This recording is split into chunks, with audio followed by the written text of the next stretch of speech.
तो जय हिंद साथियों। तो आज की क्लास में हम देखेंगे आईपीसी और सीआरपीसी और सीपीसी में क्या अंतर होता है। जैसे आईपीसी के तहत पुलिस पकड़ती है कि सीआरपीसी के तहत कोर्ट में मतलब क्या होता है क्या नहीं होता है, तो इसको हम देखेंगे आज। इसमें आईपीसी क्या होता है इसको पहले समझते हैं, इसमें क्या क्या मिलेगा आपको। जैसे आईपीसी का फुल फॉर्म जैसे होता है इंडियन पिनल कोड, इसी में अगर देखते होंगे मूवी वगैरह में तो देता है कि आईपीसी की धारा इतने के तहत यह होता है। ठीक, अगर उसी में जो मतलब कई लोग उर्दू शब्द का प्रयोग करते हैं तो उसमें बोलते हैं कि ताजीरात हिंद की दफ़ा, ताजीरात ए हिंद की दफ़ा इतने के तहत इसको मुजरिम करार किया जाए। ठीक, तो इसका हिंदी हो जाता है भारतीय दंड संहिता। क्या होता है? भारतीय दंड संहिता। इसी को उर्दू में भी बोला जाता है ताज इरात ए हिंद।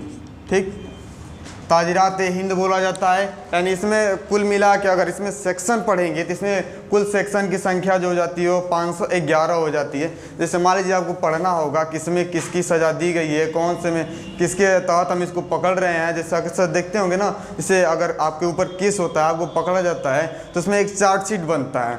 तो उसमें चार्जशीट में क्या होता है, आपको क्या किया जाता है, उसमें चार्जशीट में यह बताया जाता है कि यह नहीं लिखा जाता है कि यह मारा है या इसको पीटा है, चाहे गाड़ी चोरी किया है, चाहे एक्सीडेंट किया, या नहीं, केवल सेक्शन लगा दिए जाते हैं। वो सेक्शन क्या होता है? आईपीसी की सेक्शन होते हैं सब, ठीक ना। उसको लगा के चार्जशीट बनाया जाता है और उसको क्या कहता है, वह न्यायालय में पेश कर दिया जाता है। और वहाँ से जज साहब की जिम्मेदारी बनती है कि अब इसको आपके सबूत, आपके सामने सबूत आता है तो आप क्या कीजिए, मतलब सबूत देखकर या जो भी करके आप इसको मुजरिम करार कीजिए, नहीं तो इसको निर्दोष साबित कीजिए। वहाँ से अगर निर्णय निकलता है मुजरिम का तो वह क्या होता है, सीआरपीसी के तहत आपको मतलब मुजरिम करार किया जाता है, मुजरिम हैं या निर्दोष हैं। अगर मुजरिम करार होते हैं तो उसके बाद आईपीसी का काम आता है, आईपीसी के तहत आपको किया जाता है मतलब सज़ा दी जाती है। तो इसमें अध्याय की संख्या हो जाती है 23।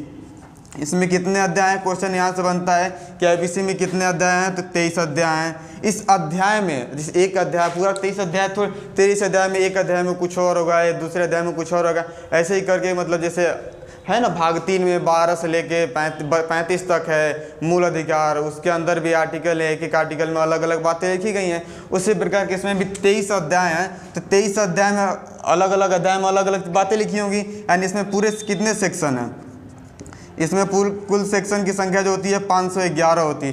यानी अक्सर देखे होंगे वो कहा जाता है कि आईपीसी की धारा कितने, आईपीसी की धारा 309 मतलब क्या होता है 300। जैसे इसे थोड़े ना कोई चार्जशीट में लिखेगा कि यह है जो फला व्यक्ति है, जो महिला है या फांसी लगा रही थी, इसी के हम उद्देश्य में बच गई है तो हम इसको लाएं आपके न्यायालय के सामने। ये इतना लंबा चौड़ा बात नहीं लिखा जाएगा, सीधा सीधा कर दिया जाएगा कि आईपीसी की धारा 309 का उल्लंघन किया है।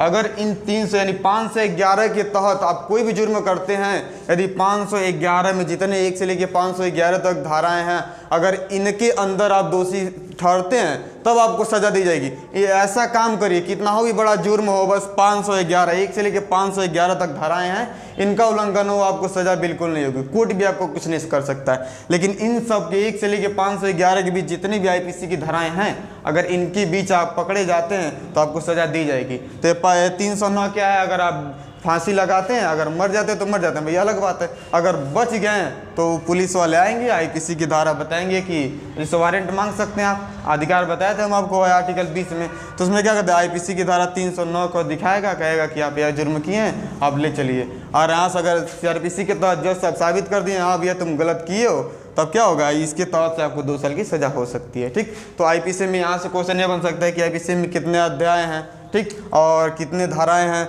अरे आईपीसी जो बना था वो 1860 उठ के है, 1860 उठ के इसको हम बताए थे कि क्यों अभी भी लागू किया गया है। ये 1860 से, यानी ये अंग्रेजों का कानून है और हमारा देश 1947 में आज़ाद हो गया है। 1947 में आज़ाद हुआ और हमारा संविधान 1950 में लागू हुआ। और ये 1860 का देखिए कितना पुराना हमारा ये कानून है। आर्टिकल 13 कहता है कि हम संविधान में उन कानून को भी हम रखेंगे, वो चाहे कितना हो भी पुराना हो, बशर्ते इस समय के मूल अधिकारों का हनन न करे, उन कानून को भी रख सकते हैं। इसको देखा गया कि यह सही है, इसको रख लिया गया। और आगे भी ऐसा कोई कानून बना सकते हैं, लेकिन बस वो मूल अधिकार के इस समय के मूल अधिकार को हनन न करें। तो बना भी सकते हैं और पुराना कितना हो भी पुराना कानून आप रख सकते हैं। ठीक, तो आईपीसी में इन सब से क्वेश्चन बनते हैं। इसी को भारतीय दंड संहिता और इसको ताजीरात हिंद की दफ़ा मूवी में सुने होंगे। इसमें अध्याय कितने हैं, तो 23 अध्याय हैं और 500 धाराएं हैं। ठीक, अब सीआरपीसी देखते हैं। यहाँ पर देखिए सीआरपीसी का जो फुल फॉर्म होता है वो होता है क्रिमिनल प्रोसीजर कोड। ठीक, इसमें क्रिमिनल प्रोसीजर कोड इसमें भी कहा जाता है। यह हमारा जो लागू हुआ था 1973 में लागू हुआ था। ठीक, बना थोड़ा पहले था, ये अप्रैल महीने में, लेकिन लागू हुआ 1973 से। ठीक, तो इसमें भी वही है, इसका काम है, इसमें आपको केवल पुलिस पकड़ेगी और इसके तहत आपको कोर्ट में जज साहब का काम होता है। इसका काम होता है, इससे उपयोग करते हैं केवल न्यायालय वाले में लोग, जो जज बैठे रहते हैं, हाई कोर्ट हो गया, सुप्रीम कोर्ट हो गया, चाहे डिस्ट्रिक्ट कोर्ट हो गया, इसके तहत आपको काम किए जाते हैं सब। ठीक ना, अब इसके तहत आपको दोषी करेंगे कि फला व्यक्ति है जुर्म किया है या नहीं किया है। ठीक ना, इसके तहत आपको दिखाया जाएगा। ठीक ना, तो इसमें देखिए 1973 में लागू हो गया था, जो कि 1 अप्रैल 1974 से मतलब पूरे रूप से लागू हो गया। ठीक ना, तो इसमें कितने थे, जैसे इसमें भी अध्याय होंगे तो इसको भी तो पढ़ना पड़ेगा भाई। इसे बिना पढ़े हम जज साहब कैसे आपको सजा सुनाएंगे या कहेंगे जो भी आप दोषी हैं कि दोषी नहीं है। ठीक ना, तो इसमें भी एक किताब है, यह भी एक किताब है, यह भी एक किताब है, यह भी एक किताब है, लेकिन इन किताबों को इस तरह से रखा गया है कि जो हमारा मेन जो किताब है, इन तीनों के ऊपर जो हमारा मेन किताब है वो है संविधान। क्या है? संविधान। इन तीनों को इस तरह से रखा गया है ना कि इसमें जो मूल अधिकार है उसको ये नुकसान ना पहुंचाए, इस तरह से रख दिया गया है। तो इसको भी, इन सबको ध्यान में रखते हुए इन सबको बनाया गया है, अच्छा तरीक़ा से बनाया है। पूरा दुनिया का सबसे बड़ा संविधान है और इसी के नीचे ही सब काम करते हैं सब। ठीक है, तो इसमें भी मान लीजिए इसका हिंदी होता है दंड संहिता। क्या होता है? दंड प्रक्रिया संहिता। क्या?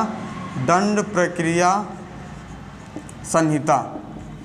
ठीक, इसका हिंदी हो जाता है। इसमें भी कुछ अध्याय होंगे, अध्याय के अंदर धाराएं होंगी। ठीक ना, तो इसमें अध्यायों की संख्या कितनी होती है? 37 होती है। इसमें कितने अध्याय होते हैं? 37 होते हैं। अब इन अध्यायों में भी भाई पूरे अलग अलग अध्याय में कुछ कुछ दिए होंगे। ठीक ना, तो इसमें कितने सेक्शन होते हैं? इसमें भी सुने होंगे कि सीआरपीसी सेक्शन इतने के तहत सेक्शन भी हो जाता है, इसी को एक्ट भी कहा जाता है। ठीक, इसमें कितने एक्ट हैं? इसमें 484 एक्ट है। कितने? 484। ठीक, इसमें कितने हैं? 511, इसमें 484। ये 511 कितने अध्याय में? 23 अध्याय में है। ये 484 कितने अध्याय में? 37 अध्याय में। ठीक ना, तो इसके तहत आपसे कई सारे क्वेश्चन बन सकते हैं कि सीआरपीसी में कितनी धाराएं हैं, कितने एक्ट हैं, कितने सेक्शन है। तो 484 पूछ सकते हैं। सीआरपीसी में कितने अध्याय हैं, आईपीसी में कितने अध्याय हैं। यह दोनों एक तरह के हैं। ठीक ना, यह थोड़ा अलग है, इसको भी बताते हैं। तो पहले इसको समझिए, इसमें क्या है, इसका पहले फुल फॉर्म, पहले क्वेश्चन बनता है कि आईपीसी का फुल फॉर्म क्या होता है। तो इंडियन पेनल कोड होता है। हिंदी में क्या बोला जाता है? तो भारतीय दंड संहिता बोला जाता है। और कहीं कहीं उपयोग यह भी होता है ताजीरात-ए-हिंद। ठीक ना, ऐसे बोला जाता है मूवी में, ताजीरात-ए-हिंद की दफ़ा इतना उतना। ठीक ना, तो अध्याय कितने हो गए? 23 अध्याय हो गए। धाराओं की संख्या 511 है। ठीक, इसी प्रकार सीआरपीसी में बनता है क्रिमिनल प्रोसीजर कोड बनता है, जो हमारा 1973 में से मतलब शुरू हुआ था और 1 अप्रैल 1974 से काम इसका शुरू हो गया था। ठीक ना, इसकी हिंदी हो जाती है दंड प्रक्रिया संहिता हो जाती है। इसमें अध्यायों की संख्या कितनी है? 27 है। इसमें कितने सेक्शन है? 484। इन तीनों को समझे, इसी से एक दिन बताएंगे इसमें कितनी मूल धाराएं हैं। इसमें महिलाओं के लिए बहुत ज़्यादा अधिकार दिए गए।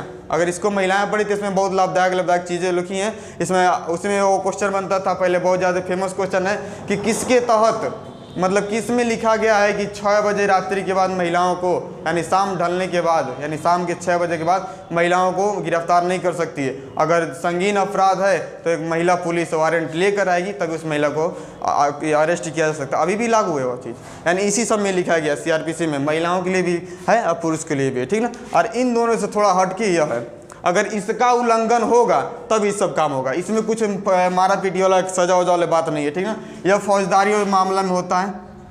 क्या होता है? फौजदारी मामला में, जैसे फौजदारी हो गया, खेती बाड़ी का ले लीजिए, शादी ब्याह का ले लीजिए, दहेज वहेज के ले लीजिए, उस सब में आता है। कचहरी उचहरी में काम लगता है इसमें। ठीक ना, इसमें सिविल प्रोसीजर कोड हो जाता है, जो हमारा 1908 में शुरू हो गया था। ठीक ना, इसमें कहा गया है, जैसे मान लीजिए कोई कॉन्ट्रैक्ट लिए हैं, आप तोड़ दिए, जिससे आपको कॉन्ट्रैक्ट दे दिया गया कि लीजिए आप इस बिल्डिंग को बनाइएगा, हम मान लीजिए 2 करोड़ या 4 करोड़ देंगे, और आपको बाद में देखिए आपको घाटा लगने लगा, तो आप क्या कहें कि हम काम करना शुरू कर दिए। तो भाई कॉन्ट्रैक्ट लिए हैं तो आपको पूरा करना पड़ेगा। अगर उसके बावजूद कहते हैं कि भैया हम अभी कॉन्ट्रैक्ट हम पूरा नहीं कर सकते हैं, ले लीजिए, तब उस समय वो क्या करेगा? वो केस करेगा आपके ऊपर। तो आप जाएंगे तो वहाँ पर आपको देखा जाएगा सिविल प्रोसीजर कोड। ठीक ना, तो उसके तहत आपको देखा जाएगा कि क्या भैया क्या नहीं है। तो आपके ऊपर देखिए केस वोस नहीं होगा, सजा नहीं होगी कि 2 साल 4 साल 5 साल का जेल की सजा नहीं होगा, आपके ऊपर जुर्माना लगाया जाएगा। क्या लगाया जाएगा? आपके ऊपर जुर्माना लगाया जाएगा। अगर जुर्माना नहीं भरते हैं, अगर मान लीजिए 2 करोड़ का आपके, मान लीजिए 2 करोड़ का क्या है कॉन्ट्रैक्ट है, और 2 करोड़ के बाद आपके ऊपर 50,000 का लग गया जुर्माना, कितना का 50,000 का जुर्माना लग गया। अगर ई 50,000 सही समय पर नहीं चुकाते हैं तब आपके ऊपर ई सब का काम लगेगा। वही नहीं देखते हैं 420 है, कहते हैं लोग 420 है का, इसी कॉन्ट्रैक्ट में अगर ये चुकाते नहीं हैं तब आपके ऊपर आईपीसी की धारा, क्या आईपीसी की धारा 420 लगती है। अक्सर गांव में देखते हैं, कहते हैं जो पैसा वैसा लेके खा लेते हैं तो लोग कहते हैं 420 है, समझ रहे हैं ना। तो यानी अगर यह आपका कॉन्ट्रैक्ट टूट गया उसके बावजूद जुर्माना नहीं भर पा रहे हैं तब आईपीसी की धारा 420 लगेगी। इसी तरह की तमाम धाराएं हैं, ठीक ना। तो इससे कम क्वेश्चन पूछता है, लेकिन इन दोनों में ध्यान दीजिएगा, इन दोनों में से ज़्यादा क्वेश्चन पूछते हैं सर, ठीक ना। यूपी टेट हो गया, यूपीसी हो गया, आईएएस वगैरह के एग्जाम में ज़्यादा सब इनसे क्वेश्चन पूछता है, ठीक ना। तो ये सब समझ लिया आप, और इसका भी फुल फॉर्म याद रख लीजिएगा आप लोग। सिविल प्रोसीजर कोड होता है जो 1908 में तैयार हुआ था, ठीक ना। अब इसमें जैसे अध्याय था, इसमें भी अध्याय था, इसमें भी अध्याय होंगे, लेकिन बस ये थोड़ा सा हट के बोले हैं हम, हट गया है तो इसको पहले साफ कर लेते हैं, दीजिएगा। तो इसमें भी होंगे कुछ तो बात होंगे ही। इसमें भी अध्याय हैं, लेकिन ये थोड़ा लंबा चौड़ा है, जैसे हम बोले ना खेती बाड़ी के लेके, फौजदारी और जमीनों में लेके आए, तो इसमें भी अध्याय मिलते हैं आपको। इसमें अध्यायों की संख्या जो होती है थोड़ा कम है, 11 ही अध्याय, लंबा है लेकिन थोड़ा अध्यायों की संख्या कम है, 11 अध्याय। अब अध्याय के अंदर कुछ धाराएं भी होंगी भाई, इसमें अध्याय के अंदर भी कुछ धाराएं होते हैं। जैसे इसमें धारा की संख्या जो हो जाती है सेक्शन, वो हो जाती है 158, यानी 168, 58 हो जाते हैं, ठीक ना। 158 धारा हो जाती हैं, हो जाता है इतना अध्याय हो गया, अध्याय के अंदर इतनी धाराएं हो जाती हैं। इसी धाराओं का एक साथ एक और शब्द प्रयोग किया जाता है। अगर आपके घर में वो क्या बोलते हैं परिवार रजिस्टर्ड नकल होगा तो उसमें देखिएगा लिखा रहता है कि धारा इतना आदेश इतना, यानी नियम इतने। जैसे नियम 2 धारा क्या लिखा रहता है, नियम 2 आदेश 5, नियम 2 और आदेश 5, इस तरह से लिखा रहता है। जितनी भी जमीनों में की कागजें होती है ना, लगभग उसमें लिखा रहता है नियम 2 आदेश 5, ठीक ना।